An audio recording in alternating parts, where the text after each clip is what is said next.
Am I trying to avoid the pain? Or am I trying to calm my mind with regard to the pain and not trying to get rid of it?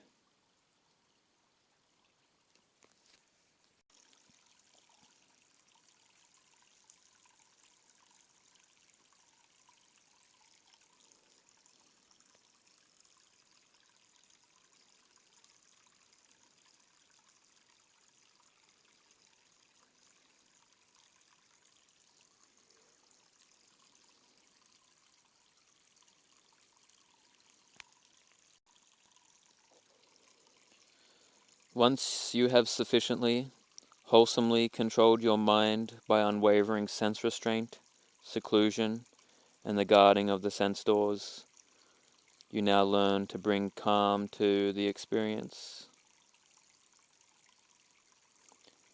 not by abandoning it, but by finding calm within it,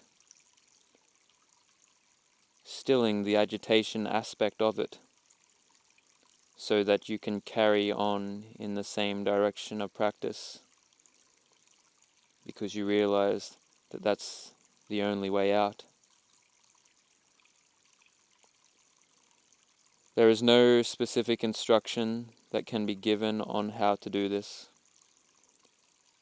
because that would become another activity you will now do.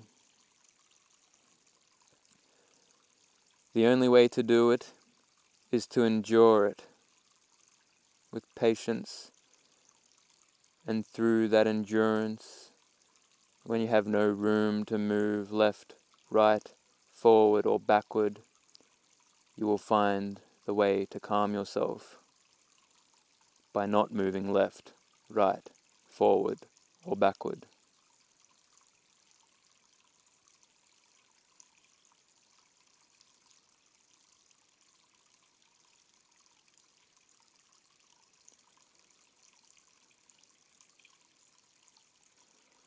The only way to overcome such addiction to sensuality is by gradual training.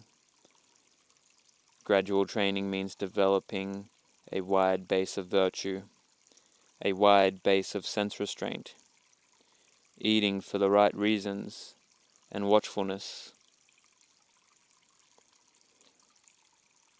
Then all the struggles that your mind goes through as a result of that supreme withdrawal helps create a calmness within and prevents you from falling from a firm base.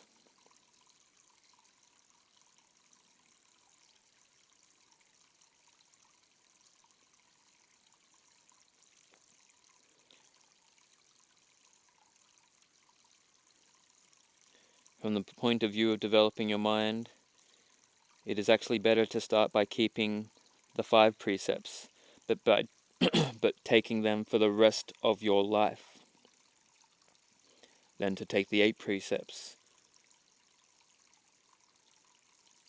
but not occasionally, but for the rest of your life.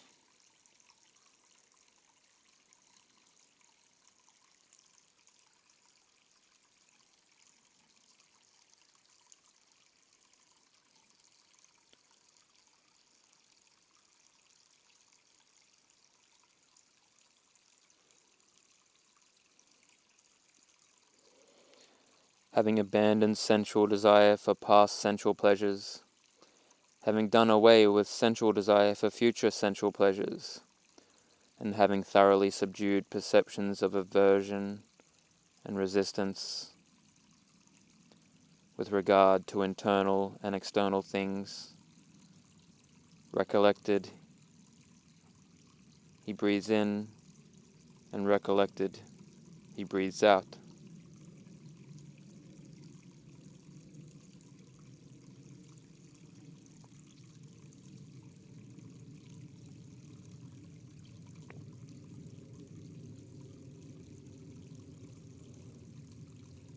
He discerns, I am breathing in long,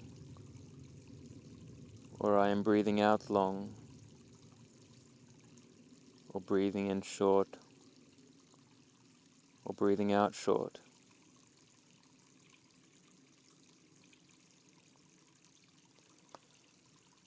trains breathing in, sensitive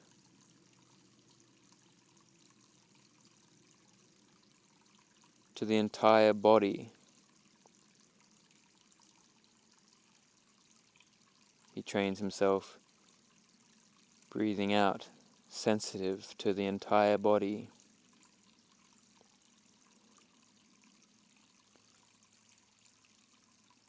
Breathing in, calming the bodily determination. Breathing out, calming the bodily determination.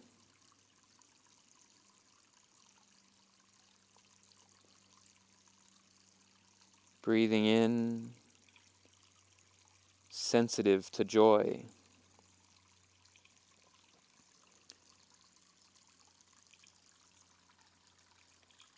Breathing out, sensitive to joy.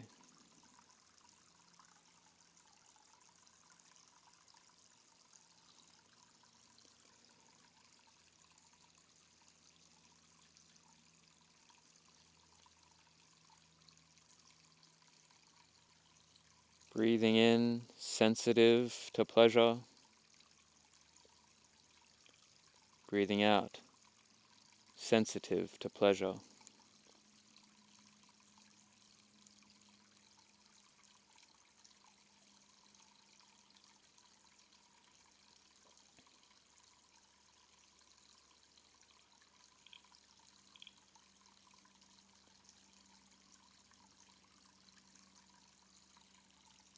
Breathing in, sensitive to the mental determination.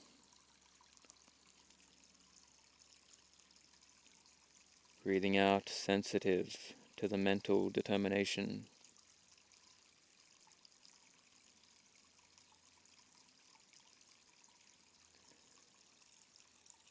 Breathing in, calming the mental determination.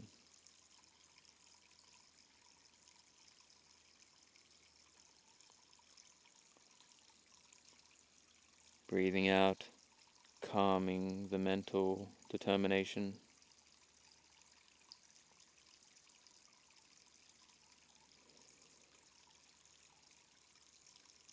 When breathing in, sensitive to the mind, and breathing out, sensitive to the mind.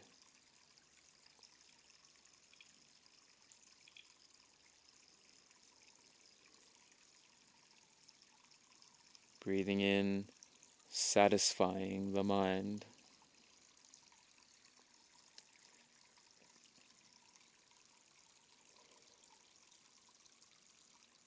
Breathing out, satisfying the mind.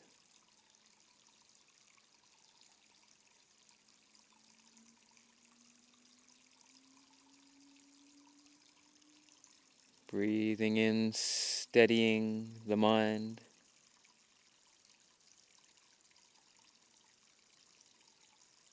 He trains himself.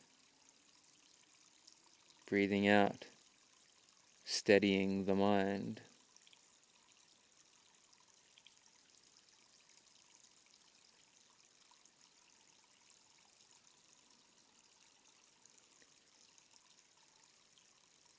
Breathing in, releasing the mind.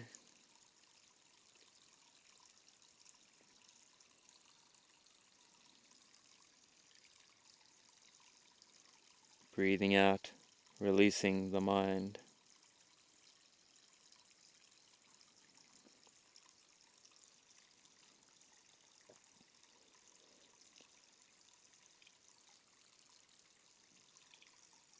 Breathing in, discerning impermanence.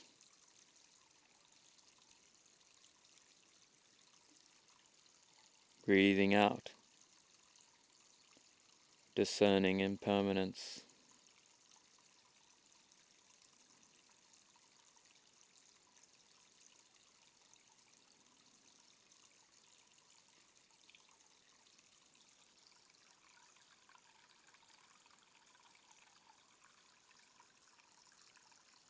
Breathing in, discerning dispassion.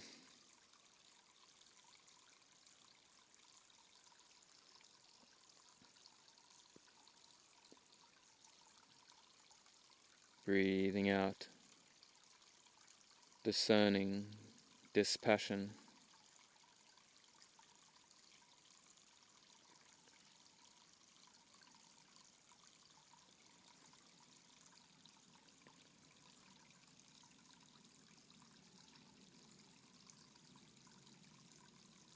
Breathing in, discerning cessation.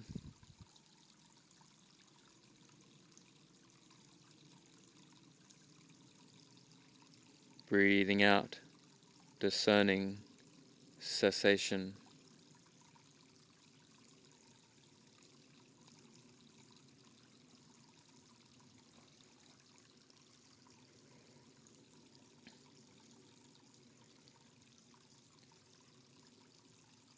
Breathing in, discerning relinquishment.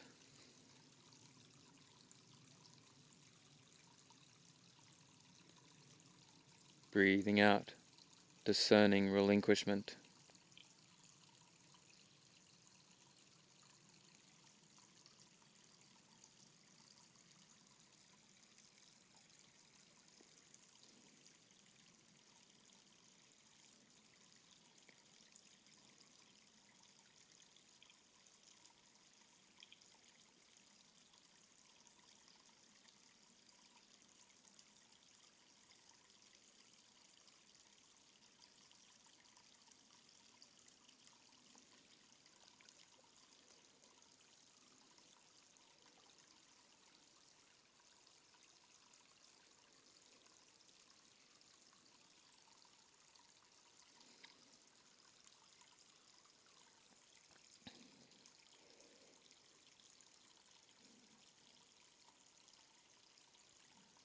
Breathing in and breathing out, having completely subdued the resistance and self-loathing towards your own senses,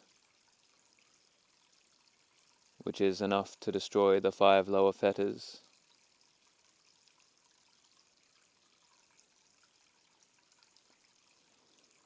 It will also force you to develop knowledge of the enduring breath beneath your experience, regardless of associated mental, emotional, or physical states.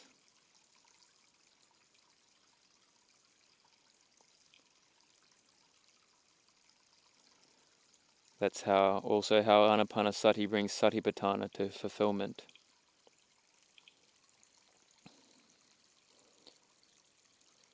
The breath underneath your experience that is always enduring and which you don't lose sight of,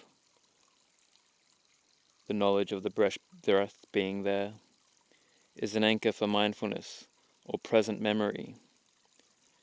You can focus on that physical side if you want, but you must first know that the breathing is underneath you. That's really what the anchor is. It's using the enduring breath that's already there happening to you, underneath your emotional state, as an anchor for mindfulness.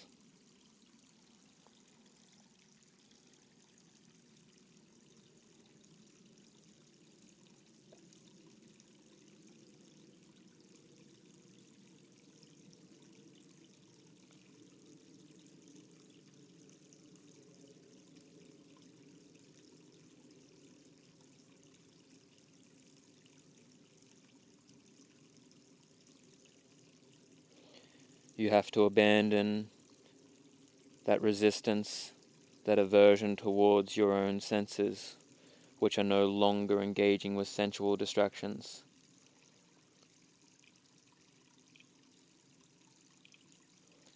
That's why sensual desire is so powerful, because the aversion towards being confined within this body,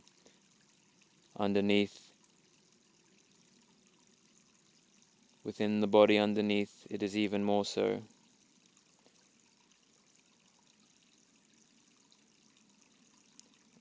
And the only means of escape that an ordinary person knows is sensual pleasure, which is no escape at all.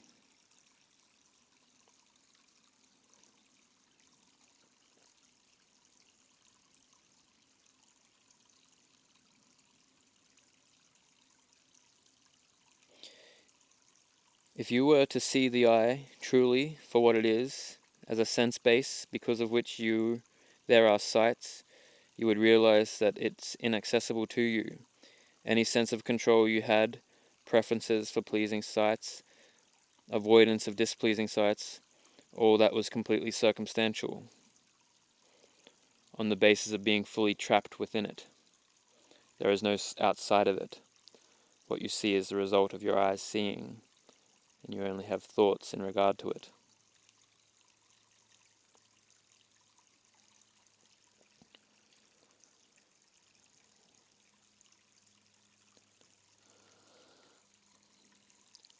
Why would you spill outside and seek union with the external?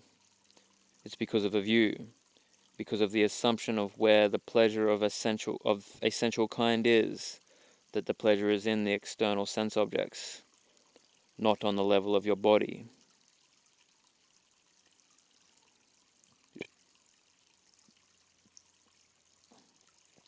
Your senses, your body, your masculinity or femininity, these are all invisible to you because you have been carelessly cultivating actions towards that pleasure out there, which, although factual, is actually secondary to the pressure of the body.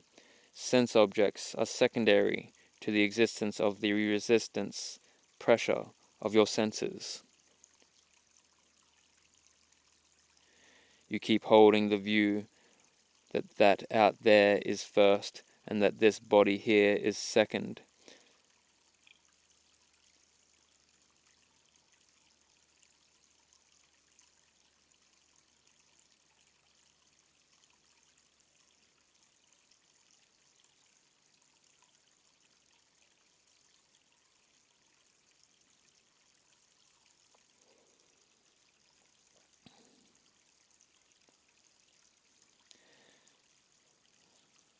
So, in the eyes of this assumption, this self-I gets attracted to that out there because of that out there. Thus, whatever is here is seen as second and as insufficient. That is why you are not developed with regard to the body, because you assume the wrong order, and the wrong order prevents development.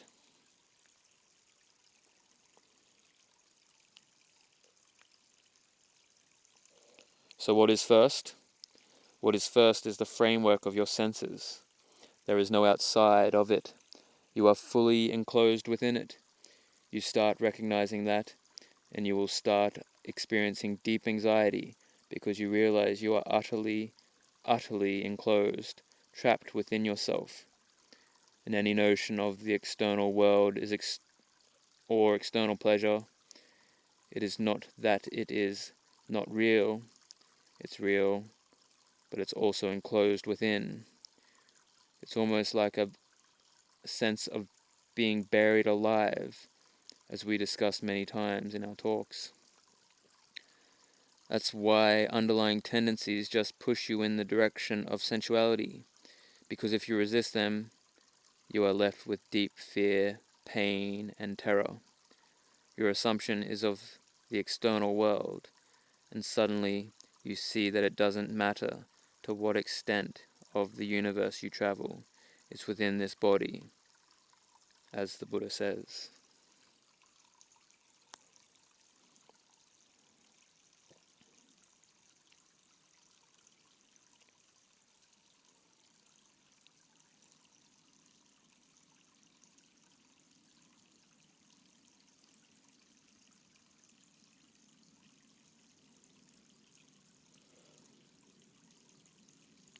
Intentionally choosing to abstain from thinking about things that would be taking up the pressure, intentionally keeping an eye on your actions, decisions on your choices, and responsibility in such a way that will make you not spill out towards the external world.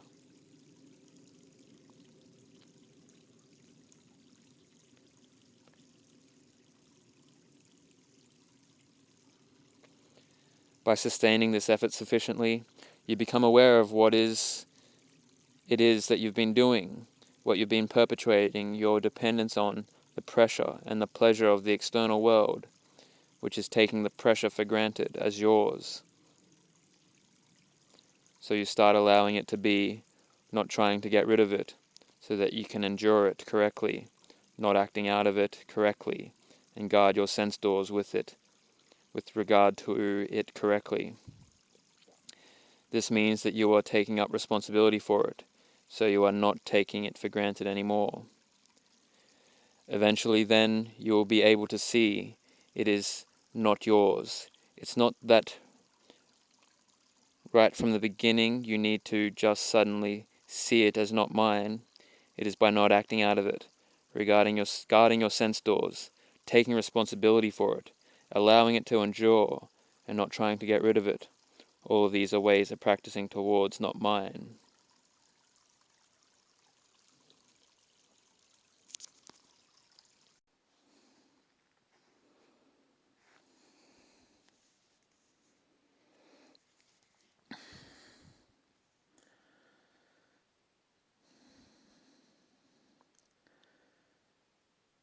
In Gutta Nikaya 7.51, and how does disengagement come about? A man does not attend internally to his masculine faculty, his masculine ornamentation. He does not become excited by these or take delight in them, not excited by them, not taking delight in them. He does not attend externally to the feminine faculty, to feminine ornamentation. He does not become excited by these or take delight in them. He does not desire union externally.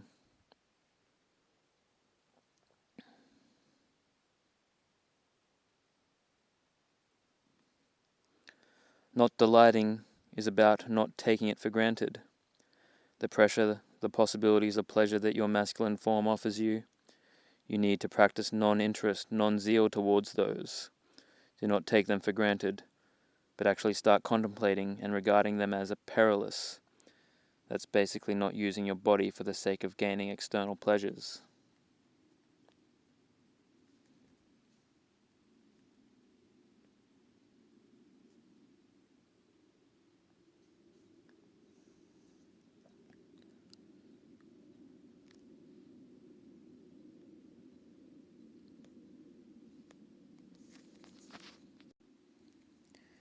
You try to get rid of the pressure by spilling out, letting it outside. That's why you won't find the true opening amidst confinement, because you keep acting towards the assumed opening. The sense pleasures of the external kind are assumed to be the relief of the pressure here, and that's why people are so psychologically dependent on scratching the itch. That is the only release that they know. Seeing that the hindrances have been given up, happiness springs up. Being happy, joy arises. With joyful mind, the body calms down. When the body is calm, he feels at ease. Being at ease, the mind becomes composed. Withdrawn from sense desires, withdrawn from unwholesome states, he enters upon the first comprehension. With the joy and happiness born of withdrawal.